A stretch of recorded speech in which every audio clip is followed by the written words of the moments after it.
The Talmud is a Jewish compendium of wisdom. It's a reflection on the Hebrew scriptures, and it's filled with all kinds of interesting stories. And one of the stories I want to share this morning is the story about four great wise men, four rabbis in ancient Judaism. And each of them begged God to allow them just to enter heaven for a little bit to see what heaven was like. And finally God agreed that he would allow each one of them into heaven to get just a foretaste of it. So the first guy up there is called Ben Azai. And Ben Azai goes in and has an experience of heaven, as a result of which he dies of fright. And the second guy that goes in there is called Ben Zoma. And Ben Zoma goes in, and because of his experience there, he loses his mind. He goes crazy. And the third guy that goes in there is called Akar. And Akar goes in there, and because of what he experiences, he loses his faith. And he comes back, he becomes an apostate. He no longer believes in God. And the fourth person that goes in there is called Rabbi Akiba. And Rabbi Akiba goes in, has an experience of heaven, and comes back out in perfect serenity. Because only Rabbi Akiba realizes that even the absence of God is God. Fast forward a few hundred years to the life of the Buddha. And there's a great statement in Buddhism: if you meet the Buddha on the road, kill him. And there's a great statement in Christian mysticism by Meister Eckhart that says, I pray daily to God to rid me of God. So, strange enough, I want to talk about God today. And I'm going to make three main points. I want to talk about the God I do not believe in. And then secondly, I want to talk about the God I do believe in. And then thirdly, I want to talk about the unexamined life. So firstly, the God I do not believe in. About a year and a half ago, I got a phone call from a mother. She's not part of the community, but she got my name somehow, who had a 13-year-old son, and she wanted to bring him in to have an interview with me because she was a Christian woman, and her son decided at age 13 he didn't believe in God anymore, and she found out that I was a priest and a psychologist, so she wanted me to talk sense to him. So the kid comes in. He's a very, very bright kid, and we had this great, great conversation, and he's very passionate, and he spends 15 minutes telling me exactly why he didn't believe in God. At the end of 15 minutes, I said, you know what, you're absolutely right. The God you don't believe in, I don't believe in either. And then we spent the next 40 minutes talking about what's the alternative, where do you go from there? Once you've rejected the God that you've been brought up with, what do you do, and where do you go from there? And so that first point I want to make this morning is, all of us were brought up with versions of God. If you haven't outgrown your understanding of God 2 or 3 times in the course of your life, you haven't grown psychologically or spiritually. And so I want to examine the kind of the God that I grew up with, the God that I no longer believe in, and then secondly I'll talk about the God I believe in at this stage. And so the God I don't believe in, I do not believe that God is a person. That is not to say that we can't have a personal relationship with God. That's very different. I can have a personal relationship with the cosmos because I live in the cosmos as a person. And therefore, the only way I can be in a relationship with the cosmos is as a person. But that doesn't make the cosmos a person. I can have a personal relationship with the forest. I live in the forest. I have a personal relationship with the forest in which I live. But that doesn't make the forest a person. But it means that I'm a person, and the only kind of relationship I have with the forest is a personal relationship with the forest. If I go to the ocean, I love the ocean, I can have a personal relationship with the ocean, but that doesn't make the ocean a person. But I can only relate to the ocean as a person. So when I say that God is not a person, it does not mean that I can't have a personal relationship with God. But the God as person, it's as if the highest compliment we think we can offer to Source is to make him a human being like us, writ large. So we take human characteristics and we amplify them and we attribute them to God, and then we think that is who God is. I do not believe that God is such a person. Now, there have been many versions of this. There's a theistic version. So theism is the belief system that God is a person who created the world and continues to be involved in it. Deism, D-E-I-S-M, is a belief that God created the world, but then lost interest in it, like a kid with a Christmas toy, played with it for a few days, and that got fed up with it and let go of it. Then there's a notion of pantheism, that God is simply the sum total of all his works or her works. And that's a mistake as well. It's like thinking that if you read all the works of Shakespeare, that you've met Shakespeare. The collected works of Shakespeare are not Shakespeare. They are kind of productions from the genius that was Shakespeare, but there's a lot more to Shakespeare than the collected works of Shakespeare. And there's a lot more to God, than creation or manifestation. So there's another notion called panentheism. And panentheism is the belief system that God is all of her created works and a lot more besides, about which we can say nothing. So there's the total transcendence of God, about which we can say nothing, and then there's the immanence of God, God as she appears in nature that we can see. So I don't believe in the notion of this personal God who is like a hominid like one of us, although I do believe I can have a personal relationship as I could have with the galaxy or the cosmos, or the ocean or the forest. So that's the first kind of God I do not believe in. I do not believe that God is a creator in the sense that God sits down some morning, and decides, I wonder what I'm going to make today. And he thinks, what about something with about 1.5 tons with a huge long nose and big tusks. And bingo, he creates an elephant. Or he's like pulling rabbits out of hats. I don't believe that that's how a manifestation happens. It's more or less that the essence of God is to bring forth, to manifest. In the same way that I've used this example many times before, somebody gave me a gift several years ago of a bulb, a flower bulb in a pot, because they know that I have a penchant for killing flowers by overwatering them or underwatering them. And so she said, very simple, it's in a pot, stick your finger in the clay. If it's wet, leave it alone. If it's dry, put water in it. And I did that for a few months, and bingo, after about 2 or 3 months, this huge, big, long green stalk emerged from the bulb, which I couldn't see. And after a few weeks, 4 huge, big, purple trumpet flowers emerged from the green stalk.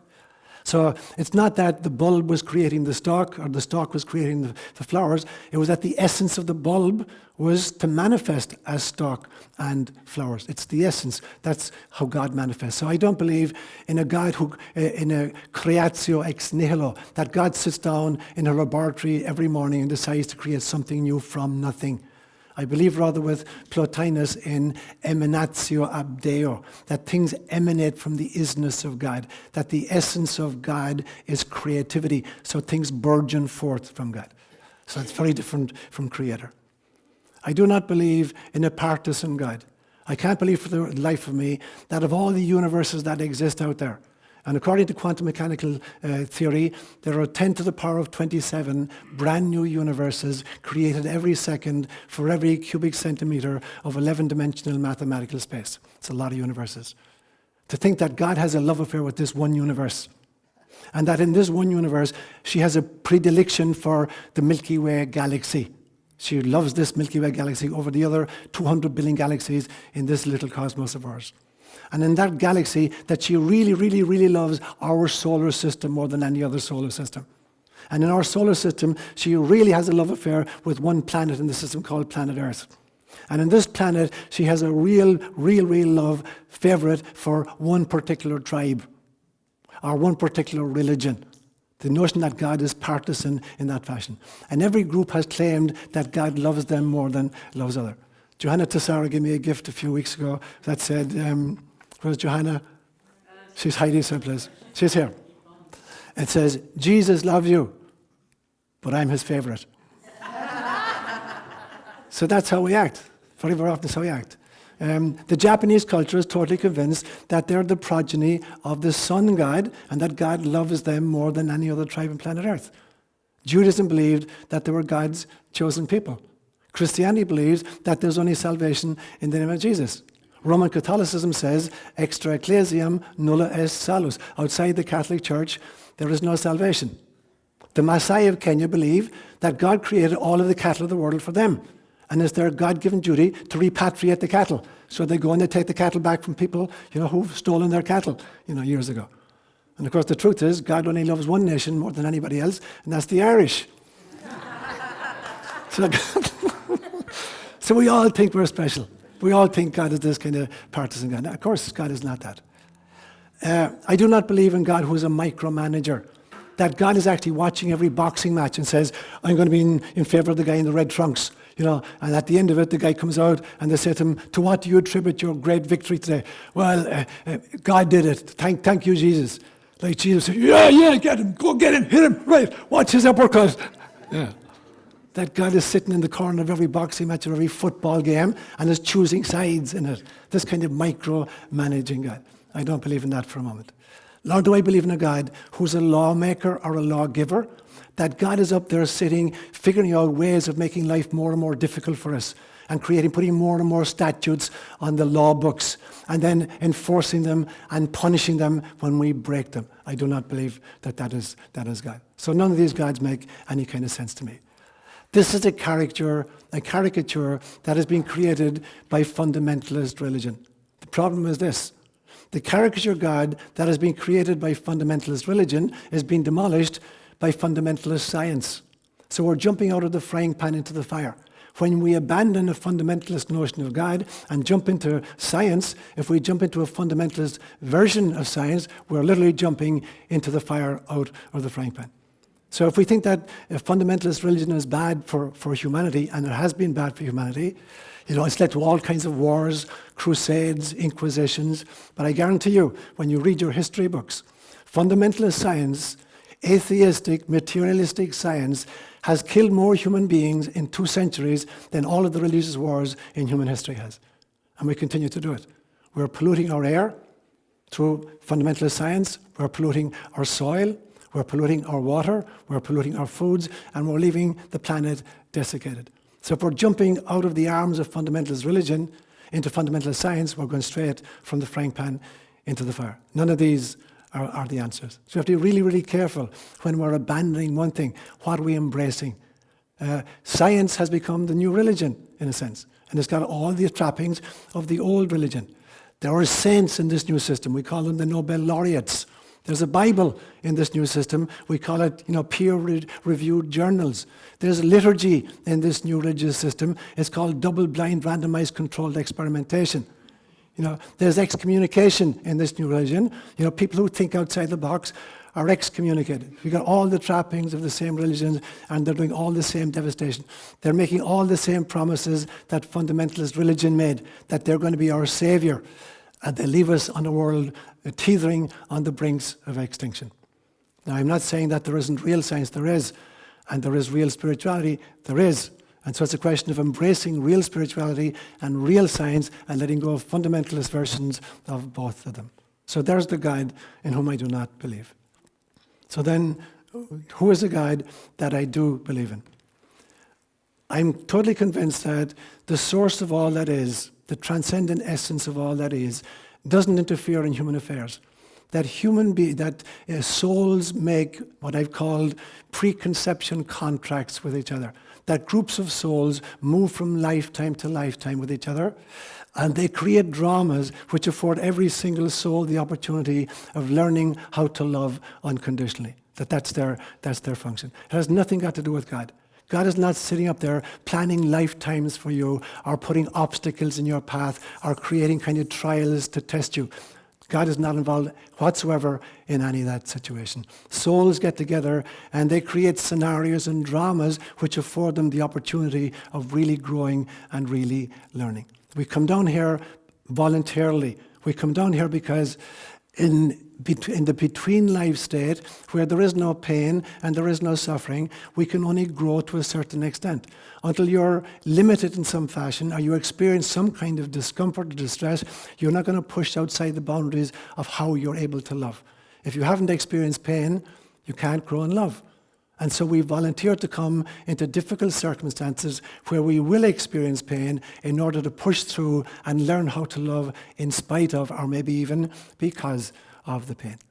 That's the kind of relationship I believe that God has with us. God is watching like a parent inside the window of the kitchen while she's preparing food for us, and she's watching the children outside in the backyard playing cowboys and Indians. And part of the game is some of the kids are going to get killed with arrows as part of the game. But it's part of the game. And when the game is finished, they come back in and have their dinner. And this is what God is watching, the dramas that we create, the cowboy and Indian games we create for each other. And they may appear horrific in the course of the game, but they're literally games that the souls have made up in order to stretch into unconditional love. That's the kind of relationship, the kind of God that makes sense to me. Now, the problem is we turn pain into suffering. There's a huge difference between them. Pain is the price of incarnation. It's the price of being born into bodies that have a shelf life. It's the price of being born into a world in which there are tsunamis and earthquakes. It's the price of being born into societies where there are bad people doing really bad stuff. That's pain. The suffering is the stories we make up around the experiences we're having. And as a psychologist, I can tell you that 95% of the distress that human beings experience is not pain, it is suffering. It's the stories we tell ourselves about the experiences we're having. So there are two kinds of really debilitating stories we tell ourselves. One is a global story, and the other is a kind of a personal story. And the global stories that crucify us are the story that God is the fundamentalist version of God. That's a story that's crucified us for thousands of years.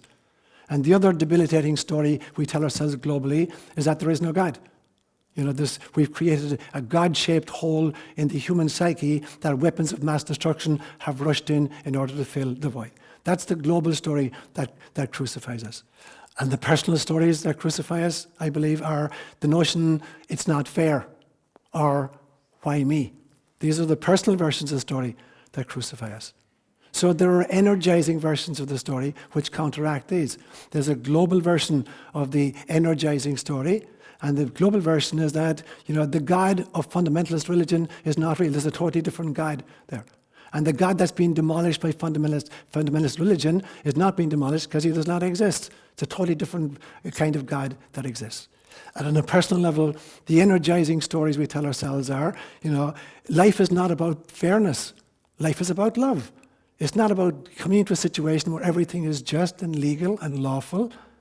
It's about stretching through the pain into loving anyway and learning how to love even the enemies. Finally, when you get to where Christ is at, loving the self first, loving family, loving clan, loving tribe, loving nation, loving culture, whatever, and ultimately loving even the enemy. And the second one is, why me? What's the story that counteracts the why me? Why me? Why me is because this is the hand I pre-selected. I wasn't just dealt this hand by some sadistic divinity. This was the hand I asked to be given, because it was with this hand I knew I could make the most progress and the most growth. And so the energizing stories are the personal and the global ones as well. So as I look at this evolution of God in my cosmology, it goes through 5 distinct phases.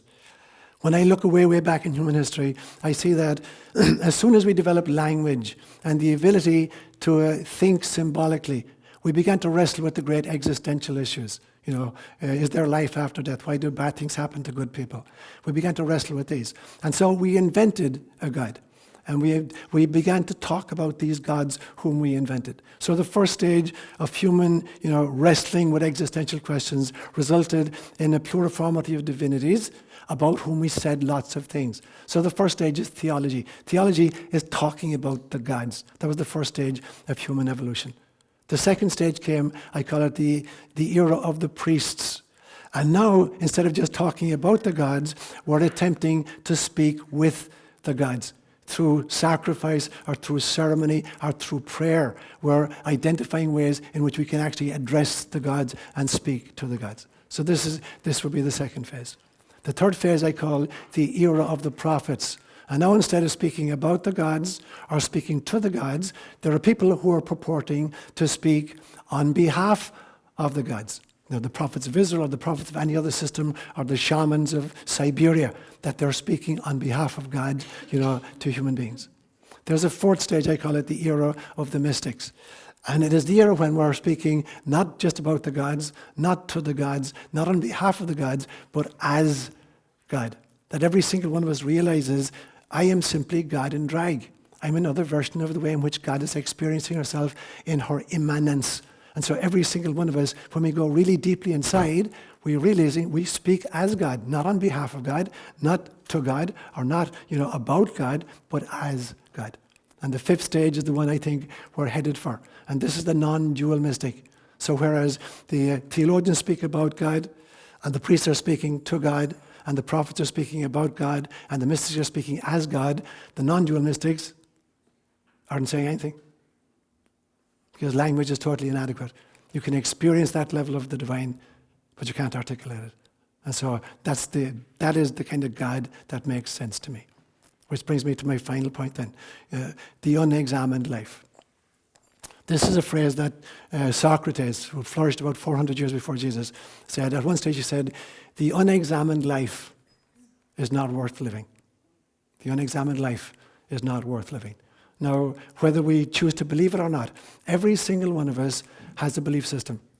Whether you call yourself an atheist or a pagan or a Christian or Hindu or whatever, every single one of us has a belief system that drives every thought we have, every word we speak, and every behavior we engage in. The problem is that this belief system has been acquired unconsciously, and it is accessed unconsciously. We get this belief system from parents, from schooling, from priests, from teachers, from the mass media, from the politicians, from the TV or whatever. So we've taken aboard all of these principles that actually fashion a cosmology, a personal cosmology. And that drives every thought you're going to have, every word you're going to speak, and every action you're going to engage in. But because it has been acquired unconsciously, you access it unconsciously. When you find yourself in any situation in life and you make a response to that situation, whether it's a thought you have as a result of the situation, whether it's a word you speak or an action you engage in, that is being driven by your internalized model of how life is meant to be lived. But because you've acquired it unconsciously, you're now accessing it unconsciously, and so you're living unconsciously. And this is why Socrates is talking about the unexamined life is not worth living. If I'm living life unconsciously, it's not worthwhile. This is precisely why Gautama Siddhartha would give himself the nickname Buddha. Buddha literally means, I am awake. I know my cosmology. I know what drives my behavior. And I can choose the thoughts I want to think. I can choose the words I want to speak. I can choose the behavior I want to engage in. So to think that, if I reject God, for instance, that I'm now a free person. Rejecting God is only the beginning of the journey. If I'm rejecting this caricature of God, that's really important, really, really good. But even if I do that, that's only the beginning of the journey. If I'm not substituting it with something that makes life meaningful to me, it's a waste of time. And so I find that sometimes there are real atheists out there who've really thought stuff through, and they've come up with a model in which they don't need a God. But for a lot of people out there, they've rejected the God of their youth because it was a caricature, but they've substituted it with nothing. And so their position is not an independent position, it's a position of laziness. They're not prepared to do the hard work involved of bringing their cosmology to the surface and examining it, because I guarantee you there is no human being anywhere on planet Earth who is not living life according to a belief system, a personal cosmology.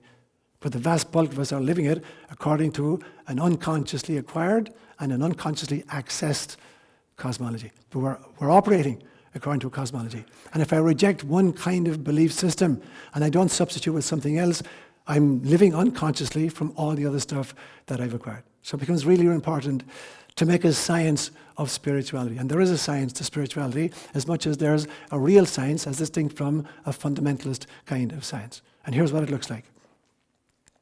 If you look at the scientific model, I don't care what the discipline is, whether you're studying physics or geology or psychology, whatever it is. Basically, the scientific method goes through the following stages. The scientist first makes a bunch of observations in her field of interest. She examines the data gleaned from these observations, and she's trying to identify, are there any patterns in the data? If she thinks she can identify some patterns, she now creates a hypothesis to explain the putative pattern. I think this is the reason why this pattern is appearing.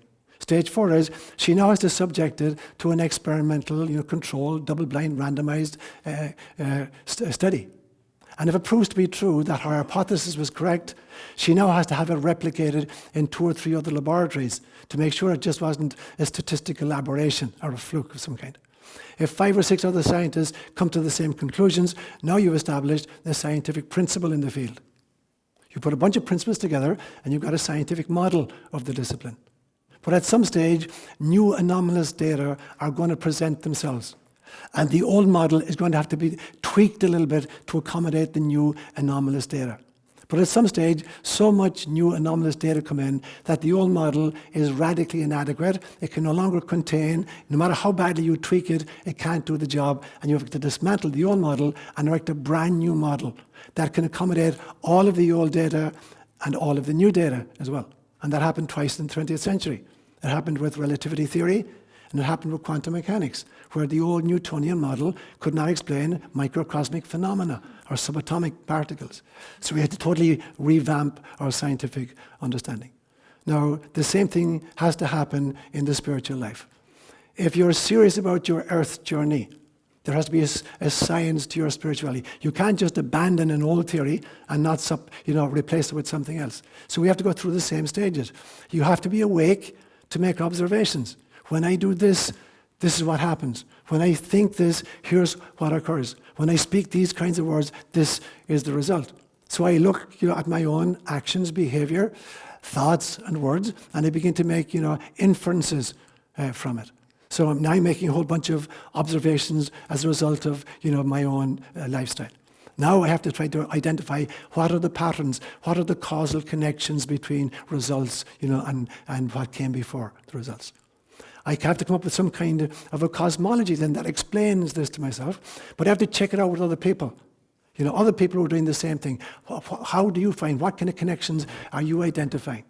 If we agree on a set of principles, we're now creating a cosmology, a consensual reality of the field. And there are three ways we arrive at this knowledge, it seems to me. We know things because an authority figure told us, and all of us learn in this fashion. A teacher told me in school, or a scientist told me, or I read it on the internet, or I saw a TV program, or a politician said it in a speech. So we learn stuff because some authority figure told us. The second way we learn stuff is through our own personal experience. And the third way we learn stuff is through figuring stuff out for ourselves, thinking stuff through for ourselves. Now, none of these systems on its own is infallible. Authorities sometimes engage in disinformation, or they're not very effective. They don't know their field sufficiently. So it's not infallible. Personal experience is not infallible. You can't generalize from your own experience all the time and presume that everybody else is having the same kind of reaction to the same kind of stimulus. And your own sense of discovery, as you try to figure stuff out for yourself, it's not infallible. But when you cross-fertilize the three parts of it, there's less possibility that you're making major errors. So there are the three ways in which we try to figure out the models of life that make sense to us. But every single one of us has to engage with this kind of action. Every single one of us has to become a scientist of the soul. The problem is that very, very often we come into life and we're asleep at the wheel. So the unexamined life is like somebody being given a gift of a Lamborghini, this really beautiful, powerful car, but you never learn to put it beyond first gear.